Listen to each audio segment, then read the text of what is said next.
नमस्ते फ्रेंड्स, मैं विदेव देव एकेडमी से। आज मैं इस वीडियो में रेशियो प्रोपोर्शन और वेरिएशन के कॉन्सेप्ट के बारे में बात करूंगा। उससे पहले मैं आपको बता दूं कि कोई भी चैप्टर स्टार्ट करने से पहले आप लोगों को उस चैप्टर के बेसिक कॉन्सेप्ट तो जानना ही चाहिए। नहीं तो क्या होगा, आप इजी लेवल के क्वेश्चन तो बना लोगे, लेकिन जैसे ही आपको कुछ क्वेश्चन में कॉन्सेप्ट आ जाएगा तो वो आपको प्रॉब्लम करेगा।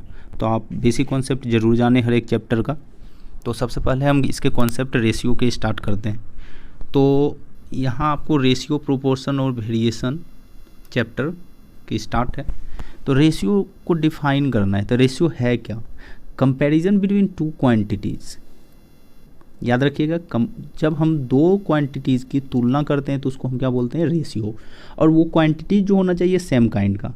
जैसे मान लीजिए 5 kg आप ले लो एप्पल, और उस एप्पल का आप रेट ले लेना कितने? 5 रुपीज़। तो क्या ये सही है?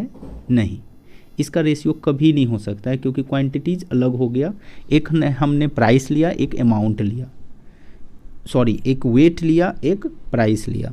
तो ये नहीं हो सकता है। आपको जब भी लेना है क्वांटिटी सेम लेना। अगर एक आपने लिया वेट, सेकेंड भी वेट, 5 kg अगर मैंगो का है, आपको अमाउंट वेट, तो 5 kg आपका एप्पल का भी वेट होना चाहिए। देन नेक्स्ट में है ratio of two numbers. Express हम रेशियो को कैसे करते हैं? तो आपको इस तरह या तो एक्सप्रेस किया जा सकता है या तो इस तरह। तो ये आपको अपॉन जनरली नहीं, रेशियो का ये साइन है। आपको जो कोलन आपको दिखाई दे रहा है, ये क्या है? रेशियो का साइन है। फिर जो न्यूमरेटर होता है, जैसे में a अपॉन आपको b है, तो ये जो न्यूमरेटर है इसको आपको एंटीसीडेंट बोला जाता है, और b जो डिनोमिनेटर है, जो आपको अपॉन होता है, उसको बोला जाता है कॉन्सिक्वेंट। डेसिमल वैल्यू क्या होगा रेशियो का? तो रेशियो का जो डेसिमल वैल्यू होगा आपको, वो होगा 0.6 3/5 का। जैसे में मान लीजिए 1/2 है, तो इसका डेसिमल वैल्यू क्या हो जाएगा? 0.5। सिंपल है कि इसका हम क्या करते हैं, आपको डिवाइड कर देते हैं। फिर परसेंटेज वैल्यू कैसे निकालते हैं? तो परसेंटेज वैल्यू रेशियो का सिंपल है, जो रेशियो होता है उसमें 100 मल्टीप्लाई कर देते हैं, और जो सॉल्यूशन निकलेगा वही मेरा क्या हो जाएगा? परसेंटेज। तो 5 से ये चला गया 20 × 3 60। देन फिर नेक्स्ट में डुप्लीकेट रेशियो। डुप्लीकेट रेशियो क्या होता है? जनरली मान लीजिए एक मेरा रेशियो है, और इसका अगर डुप्लीकेट निकालना है तो क्या हो जाएगा?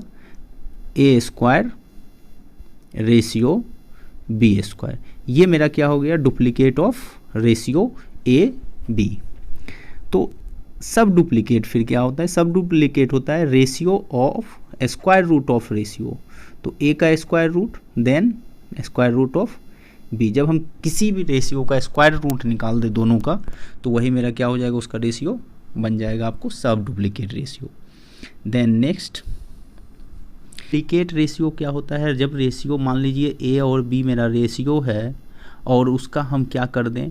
क्यूबिंग कर दें, तो यही मेरा क्या हो जाएगा? Sub triplicate. Then fourth number is sub triplicate. इसमें क्या हो जाएगा? तो cube root.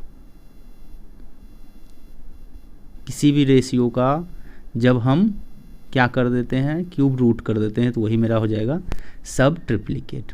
Then inverse ratio.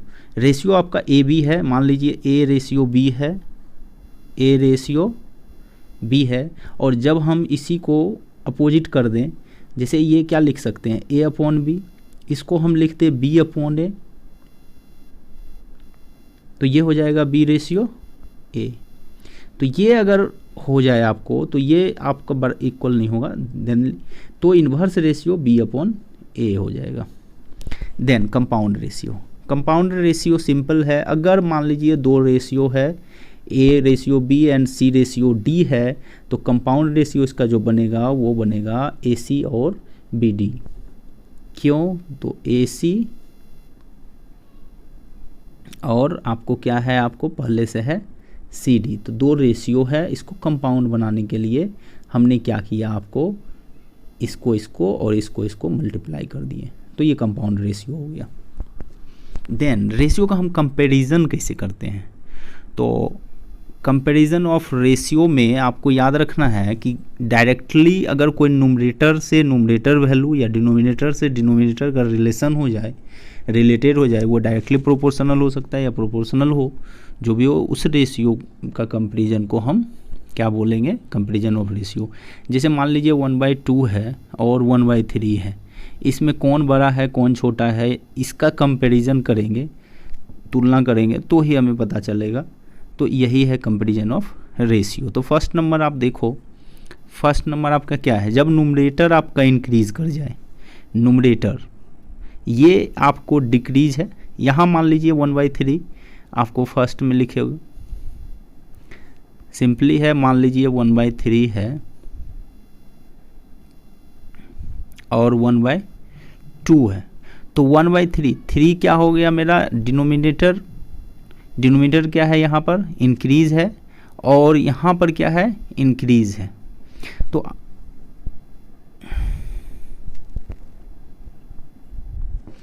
Next में है कंपैरिजन ऑफ, नेक्स्ट है आपका comparison of ratio. Comparison of ratio में आपको क्या करना है कि फर्स्ट नंबर आप देखो, तो फर्स्ट सिंपल है, इसमें कुछ नहीं है, डायरेक्टली रिलेटेड हो या तो होता है न्यूमरेटर का वैल्यू और इन्वर्सली रिलेटेड होता है डिनोमिनेटर का। कोई फिक्स नहीं है, कभी आपको डिनोमिनेटर देखना है रिलेशन या न्यूमरेटर देखना है या दोनों देखना है। तो फर्स्ट नंबर आप देखो, तो फर्स्ट नंबर आपका है न्यूमरेटर इंक्रीजेज डिनोमिनेटर सेम। तो जैसे में आपका मान लीजिए 5/8 है और 3/8 है, तो यहाँ हो क्या रहा है, 8 सेम है, डिनोमिनेटर सेम है और ये इंक्रीज कर रहा है। तो सिंपली कुछ नहीं करना है, ये क्या होगा ग्रेटर देन 3, चूँकि 5 ग्रेटर देन 3 तो 5/8 ग्रेटर देन 3/8। सिमिलरली है न्यूमरेटर अगर इंक्रीज हो, सॉरी न्यूमरेटर अगर डिक्रीज हो, पहले 5 से 3 हुआ तो इंक्रीज हुआ, अब क्या हो रहा है 3 से 5 डिक्रीज हो रहा है। जब डिक्रीज हो, डिनोमिनेटर 8 सेम हो, तो क्या होगा, जो मेरा छोटा वाला है 3/8 ये छोटा हो जाएगा किससे, तो 5/8 से, क्योंकि ये आपको 3/8 है। देन थर्ड, तो यहाँ से आपको पता चल रहा है कि डिनोमिनेटर क्या होगा, इंक्रीज अगर हो जाए, मान लीजिए 8/3 यहाँ लिखा हुआ है, देन आपको 8/5 है। यहाँ आपको साफ पता चल रहा है कि आपको न्यूमरेटर सेम है लेकिन डिनोमिनेटर क्या हो रहा है, आपको इंक्रीज कर रहा है। तो आपको याद रखना है कि जो डिनोमिनेटर छोटा होगा, क्योंकि जब हम डिवाइड छोटा से करते हैं तो वो जो रिजल्ट देगा वो हमको बड़ा देगा, और जब हम कोई भी डिजिट से, बड़ा डिजिट से अगर हम डिवाइड करते हैं उसी सेम नंबर को, तो वो हमको छोटा देगा रिजल्ट, तो ये क्या हो जाएगा, बड़ा होगा। तो ये कॉन्सेप्ट है। फोर्थ नंबर हमने कॉन्सेप्ट लिखा है कि न्यूमरेटर डिक्रीज होगा और डिनोमिनेटर डिक्रीज होगा, न्यूमरेटर सेम होगा। जैसे 8/5 है और 8/3 है, तो सेम जो आपने थर्ड में देखा वही आपको इसमें भी है, तो ये आपको डिक्रीज हो जाएगा। देन नेक्स्ट में है कि जब न्यूमरेटर इंक्रीज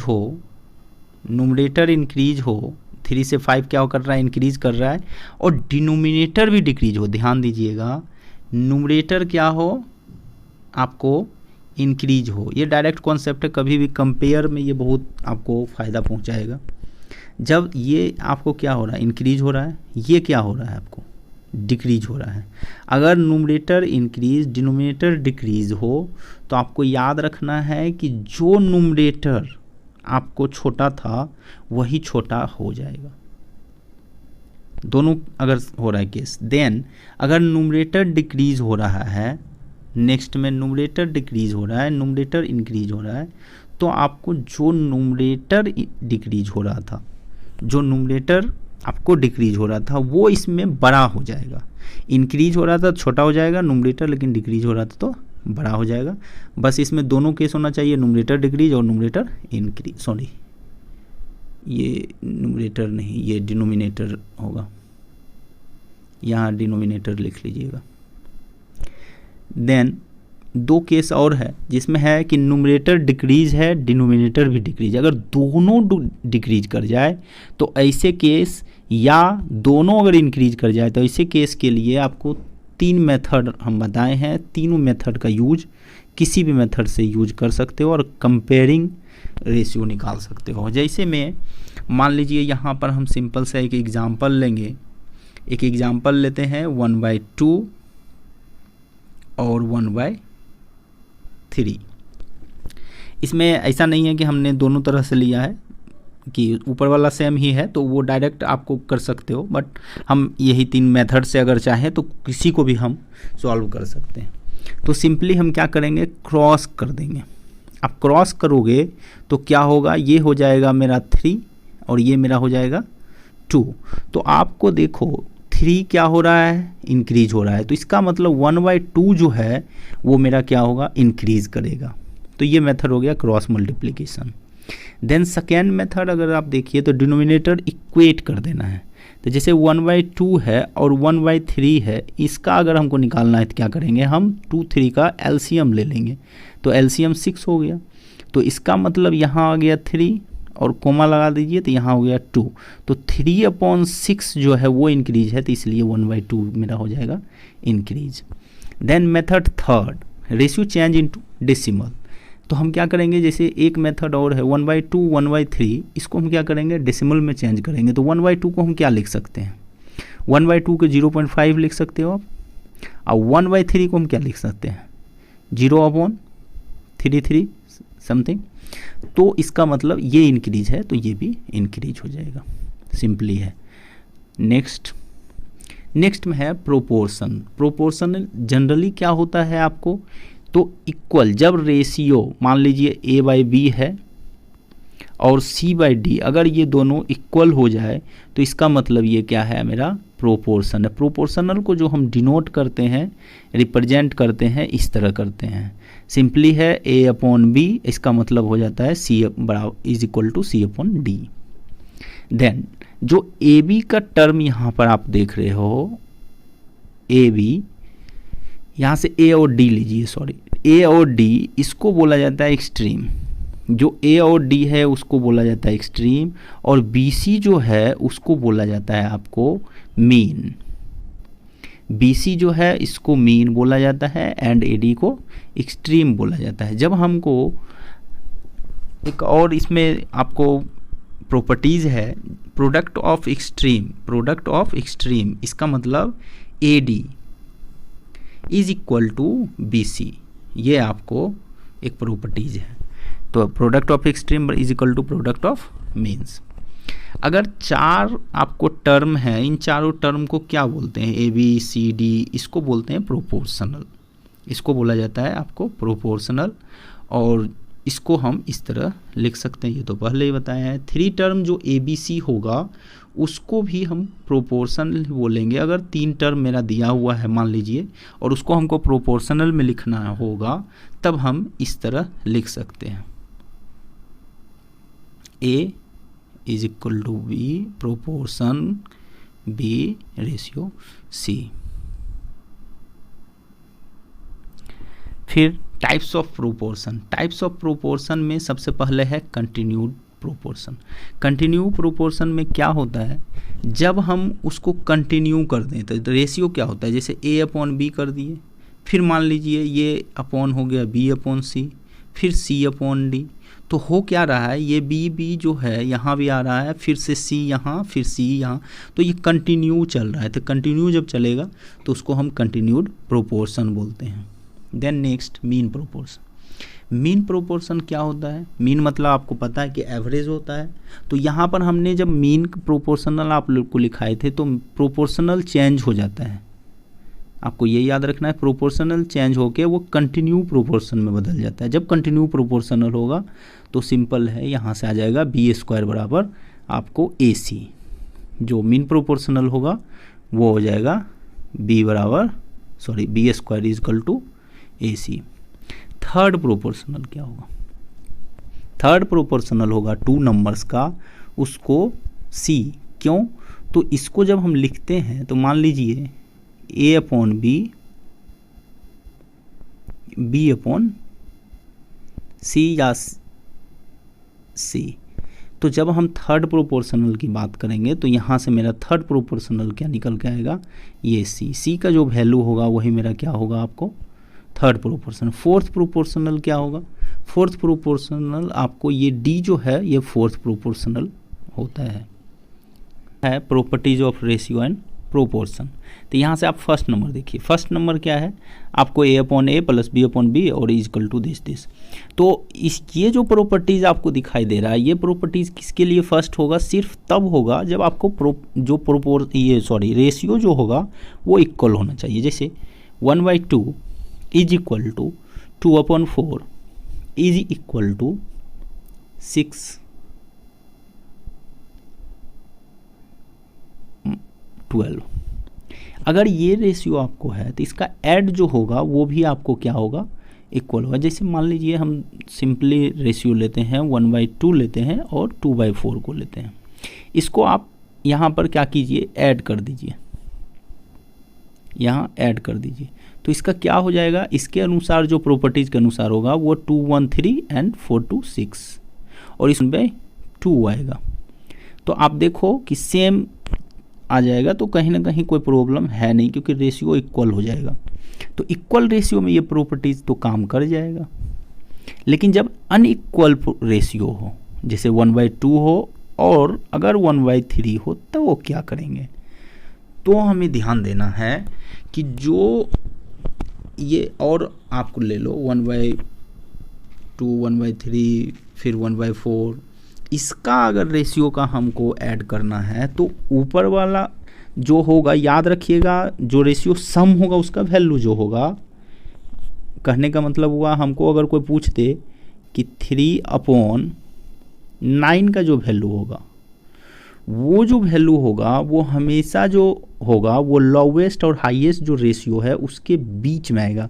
तो आपको लोवेस्ट 1/4 है, हाईएस्ट 1/2 है, तो इसके बीच में वो लाई करेगा।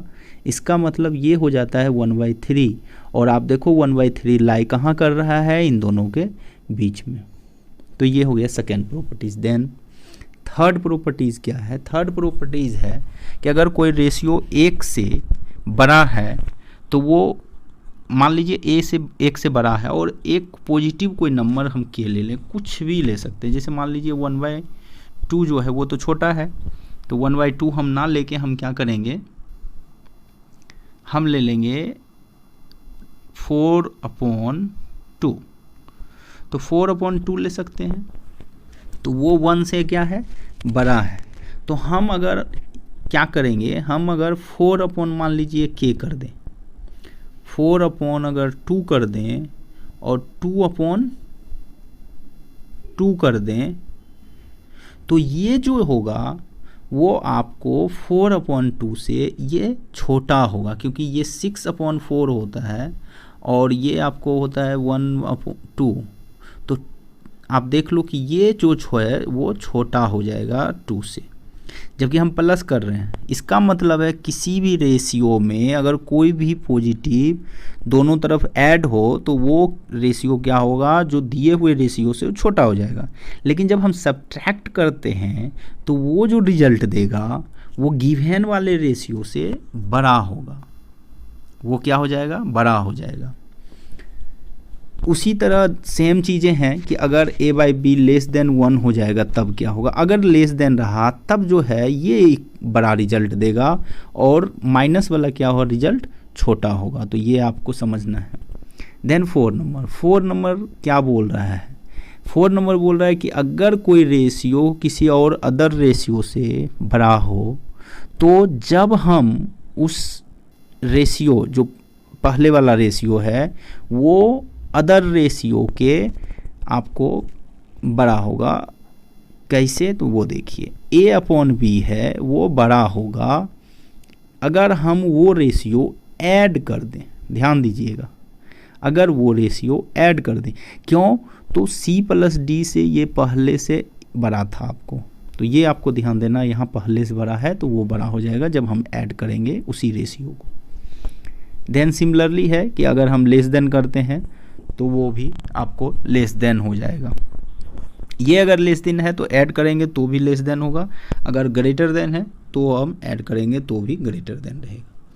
कुछ प्रॉपर्टीज़ हैं जो टाइप्स ऑफ प्रोपोर्शन से हैं, तो वो आपको देखना है। सबसे पहले इन्वर्टेंडो, ये बहुत यूज़फुल आपको है ये पांचों प्रॉपर्टीज।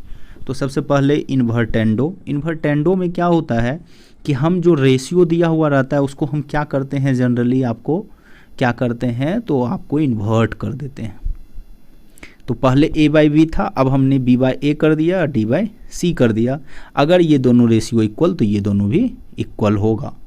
अल्टरनेटेडो में क्या होता है, अल्टरनेट होता है। कहने का मतलब है अगर a बाई बी है, मान लीजिए कि a अपॉन बी है, अगर c अपॉन डी है, तो अगर ये नीचे आ जाए और ये ऊपर चला जाए, रिप्लेस कर दे a अपॉन सी और b अपॉन डी, तो ये भी मेरा क्या होगा, इक्वल होगा। देन कंपोनेंडो में क्या होता है, आपको अगर a बाई बी है, c बाई डी है कोई रेशियो, तो जब हम b दोनों और हम b तो नीचे था, डिनोमिनेटर को प्लस कर दें तो भी इक्वल ही रिजल्ट देगा, तो भी इक्वल ही रिजल्ट देगा। डिविडेंडो में क्या होता है, अगर दो रेशियो इक्वल है तो हम जब माइनस कर देंगे, डिनोमिनेटर को माइनस कर देंगे तो भी मेरा जो है रिजल्ट आपको इक्वल देगा। और सबसे इम्पोर्टेंट जो है, जिस पर ज़्यादातर अलजेब्रा में भी कभी कभी क्वेश्चन आते हैं, वो है componendo and dividendo. Componendo and dividendo में क्या है, a upon B is equal to अगर c अपॉन डी है तो हम क्या करेंगे, डिनोमिनेटर प्लस और माइनस कर देंगे, a plus B, a minus B is equal to c plus D, c minus D. ये बहुत इंपॉर्टेंट प्रॉपर्टीज है, इस प्रॉपर्टीज़ को आप ज़रूर समझिए कि डिनोमिनेटर को हम प्लस माइनस कर दें दोनों साइड, बोथ साइड, तो भी वो इक्वल देगा। तो ये प्रॉपर्टीज हो गया रेशियो प्रोपोर्शन का। नेक्स्ट है आपको वेरिएशन। सबसे पहले हमको समझना है कि वेरिएशन या प्रोपोर्शनलिटी क्या होता है। वेरिएशन दो टाइप के मेनली होते हैं, एक डायरेक्टली एक इनडायरेक्टली, और कंपाउंड भी लेते हैं, लेकिन मेन डायरेक्टली और इनडायरेक्टली देखना है। तो वेरिएशन क्या होता है, जब हम किसी भी क्वांटिटी को अदर क्वांटिटी के साथ चेंज कर दें। जैसे में अगर मान लीजिए x है और ये डायरेक्टली प्रोपोर्शनल है y का, तो अगर हम x को इंक्रीज़ करेंगे तो y भी मेरा इंक्रीज होगा, अगर x डिक्रीज होगा तो y मेरा डिक्रीज होगा। इंक्रीज इंक्रीज डिक्रीज डिक्रीज, जब भी ऐसा केस आए तो समझ लीजिए वो डायरेक्टली प्रोपोर्शनल है। जैसे आपको यहाँ फर्स्ट नंबर है, फर्स्ट नंबर क्या है, x directly proportional to y। Clear है, इसका मतलब है x upon Y is equal to k। k is the एक वैल्यू है जो कि कांस्टेंट है, 2 3 4 5 कुछ भी हो सकता है। देन यहाँ से इसका मतलब हो गया कि x1 upon x2 is equal to y1 upon y2। जब हम इसी को क्रॉस करेंगे तो ये रिजल्ट देगा आपको x1 y2 x2 y1। तो ये याद रखना है आपको, और ये याद रखना ये डायरेक्टली प्रोपोर्शनल का है। कुछ एग्जांपल हम देख लेते हैं। जब आप नंबर ऑफ पर्सन्स को बढ़ाओगे, जब आप नंबर ऑफ पर्सन्स बढ़ाओगे तो आपको वर्क क्या होगा, ज़्यादा से ज़्यादा वो करेगा। मान लीजिए 5 व्यक्ति अगर किसी को घर बनाने में 5 दिन लेते हैं, तो हम व्यक्ति को 10 अगर कर दें तो 2 घर बना सकता है। इसका मतलब वैसा ही अगर एक घर बना लिया तो दूसरा घर भी बना सकता है 5-10 आदमी। तो वो है, तो more person more work, less person lace work. Number of days, अगर हम नंबर ऑफ डेज की बात करें तो अमाउंट ऑफ वर्क भी क्या होगा, बढ़ जाएगा। एक तरह से सेम ही हो गया, वर्क डन है। तो आपको क्या करना है, अगर डेज यहाँ वहाँ पर्सन बढ़ाए थे, यहाँ डेज बढ़ेगा तो वर्क भी ज़्यादा होगा। 2 दिन में अगर मान लीजिए आपको एक घर को बनाने में कुछ वर्क लगेगा जितना, आपको 4 दिन अगर हम कर दें तो वर्क और ज़्यादा हो जाएगा, मतलब 2 घर इजी में बन जाएगा। तो फिर वर्किंग रेट क्या होगा, अगर मोर वर्किंग रेट करेंगे तो अमाउंट ऑफ वर्क भी बढ़ेगा। ये वर्क डन से आपको एग्जाम्पल है। देन इफ़िशेंसी, इसके क्वेश्चन बहुत इंपॉर्टेंट होते हैं। जो इफ़िशेंसी ऑफ वर्कर है ये आपको समझना है, क्योंकि यहाँ से आपको ट्रिक मिलेगा आपको।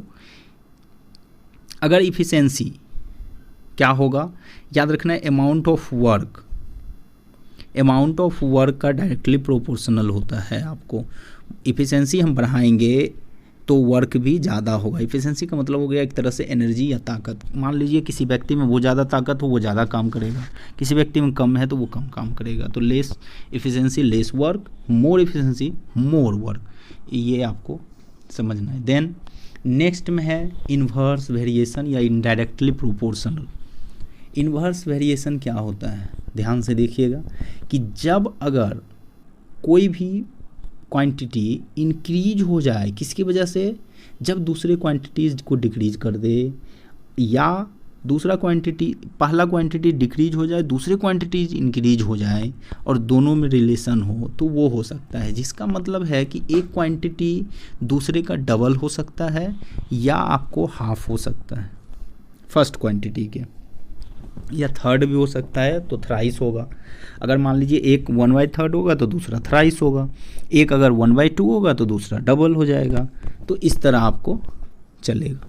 जैसे में इसमें क्या हो जाएगा, x प्रोपोर्शनल या inversely proportional 1/y, x proportional 1/y और x इन्वर्सली प्रोपोर्शनल 1/y, ये भी लिख सकते हैं। तो ये इधर आ गया तो X Y is equal to क्या हो गया, मेरा एक कांस्टेंट हो गया k, ये हो गया। इसके अगर अदर तरह से हम लिखना चाहें तो ये लिख सकते हैं x1 अपॉन, ध्यान दीजिएगा, सॉरी, यस, अपॉन x2 बराबर y2 अपॉन y1, ये सही है। देन हम देखिए तो एग्जाम्पल्स में आप देखो तो एग्जाम्पल्स में क्या होगा, स्पीड जो होता है आपको पता ही है प्रोपोर्शनल टाइम होता है। क्यों, तो डिस्टेंस बराबर क्या होता है, स्पीड इनटू टाइम, या आप लिख सकते हो स्पीड बराबर क्या होता है, तो डिस्टेंस अपॉन टाइम। तो आप देखो इन्वर्सली प्रोपोर्शनल हो रहा है, तो ये इन्वर्सली प्रोपोर्शनल होगा, ये नहीं होगा। आपको स्पीड 1/t होगा, इन्वर्सली प्रोपोर्शनल होगा, या आप लिख सकते हो स्पीड इन्वर्सली प्रोपोर्शनल, इस तरह। तो फिर number of person, number of working days, अगर हम पर्सन को बढ़ाएं, पर्सन को बढ़ाएंगे, आप ध्यान देना कि पर्सन को आप बढ़ाओ, तो जब हम पर्सन को बढ़ाएंगे तो जब पर्सन बढ़ेगा तो क्या होगा, नंबर ऑफ डेज डिक्रीज कर जाएगा, सॉरी। जब हम मान लीजिए एक दिन में 4 पर्सन काम कर रहा है और पर्सन को हम बढ़ा दें, मान लीजिए 8 दिन, और इफ़िशेंसी अगर सेम हो तो हाफ लग जाएगा, हाफ डेज ही में काम खत्म हो जाएगा। तो फ्रीक्वेंसी और टाइम पीरियड भी ले सकते हो। आपको पता ही है कि फ्रीक्वेंसी बराबर क्या होता है, 1/t, 1/t, तो टाइम पीरियड होता है। तो हो गया, तो फ्रीक्वेंसी क्या हो जाएगा, आपको इन्वर्सली प्रोपोर्शनल हो जाएगा टाइम पीरियड के, n होता है जनरली। तो ये हो गया। नेक्स्ट है आपको कंपाउंड वेरिएशन। कंपाउंड वेरिएशंस क्या होते हैं, कंपाउंड वेरिएशंस आपको क्या होंगे, जैसे वहाँ पर एक एक क्वांटिटी का हो रहा था, यहाँ पर एक क्वांटिटी से 2 क्वांटिटीज़ को अगर फ़र्क पड़े, उनको अगर हम चेंज कर सकें, तो वो डायरेक्टली हो या इनडायरेक्टली हो या दोनों हो, तो उससे आपको कंपाउंड वेरिएशन होगा वहाँ। तो x है प्रोपोर्शनल yz है, तो यहाँ से देखो x क्या होगा, अलग अलग हम लेंगे। एक्चुअली क्या होगा, x प्रोपोर्शनल y है एंड x प्रोपोर्शनल z, तो इन दोनों को जब हम करेंगे तो x जो हो गया प्रोपोर्शनल yz हो गया, आपको ये होगा ही जनरली। उसके बाद क्या है, अगर मान लीजिए नेक्स्ट में है सेकेंड में कि x इन्वर्सली प्रोपोर्शनल y है और x inversely proportional 1/z, sorry ये नहीं है, x प्रोपोर्शनली यहाँ से आपको दिया हुआ है जो है x proportionally y and x proportionally 1/z। तो सेकेंड नंबर क्या हो गया, y/z। उसके बाद नेक्स्ट में जो आएगा वो x 1/y और x इन्वर्सली प्रोपोर्शनल 1/z। तो ये x प्रोडक्ट हो गया yz इन्वर्सली प्रोपोर्शनल। ये मेरा कंपाउंड वेरिएशन हो गया। इसके बाद हम रेशियो का और भी हम प्रॉब्लम बताएंगे, तो आप सब्सक्राइब करें, लाइक करें और ज़्यादा से ज़्यादा शेयर करें, जिससे हम और बेटर से बेटर हम आपको इस पर प्रॉब्लम भी बता सकें, बेटर से बेटर ऐसे ऐसे ट्रिक बता सकें जो एग्ज़ाम में आपको सेकेंड में आप बना सको, विदाउट पेन को टच किए हुए बड़े से बड़े क्वेश्चन को आप सॉल्व कर सको। तो शेयर करें। Thank you for watching this video.